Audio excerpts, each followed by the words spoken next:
ప్రతి మనిషిలోనూ ప్రధానంగా 3 నాడులు 7 చక్రములు గల సూక్ష్మ వ్యవస్థ ఉంటుంది. ఈ సూక్ష్మ వ్యవస్థ మనిషిలోని శారీరక, మానసిక, భావోద్వేగ మరియు ఆధ్యాత్మిక అంశాలను నియంత్రిస్తుంది. ఇడానాడి, ఎడమనాడి, ఇడానాడి లేదా చంద్రనాడి మనలో శుద్ధ ఇచ్ఛ, శుభమును మరియు ఆనందమును ఇచ్చే శక్తిని వ్యక్తపరుస్తుంది.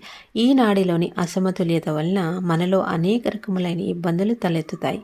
ఉదాహరణకు మనం జరిగిపోయిన విషయాలను గురించి ఎక్కువగా ఆలోచించడం, సోమరితనంగా ఉండడం, నిరాశ, నిస్పృహలకు గురవడం వంటి సమస్యల్ని ఎదుర్కొంటాం. పింగళ నాడి, కుడినాడి. పింగళ నాడి లేదా సూర్యనాడి మనలో శుద్ధ క్రియ, సృజనాత్మకత మరియు చిత్ శక్తిని వ్యక్తపరుస్తుంది. ఈ నాడిలోని అసమతుల్యత వలన మనలో అనేక రకములైన ఇబ్బందులు తలెత్తుతాయి. ఉదాహరణకు మనం భవిష్యత్తు గురించి ఎక్కువగా ఆలోచించడం, చిన్న విషయాలకి ఆందోళన చెందడం, ఇతరుల మీద పెత్తనం చెలాయించడం లేదా గొడవ పడడం వంటి సమస్యలు ఎదుర్కొంటాం. సుషుమ్నా నాడి, మధ్యనాడి. ఈ నాడి మనలో పరిణామ క్రమమును, సమతుల్యతను మరియు స్థిత ప్రజ్ఞతను వ్యక్తపరుస్తూ మనకు అంతర్గత శాంతిని ప్రసాదిస్తుంది.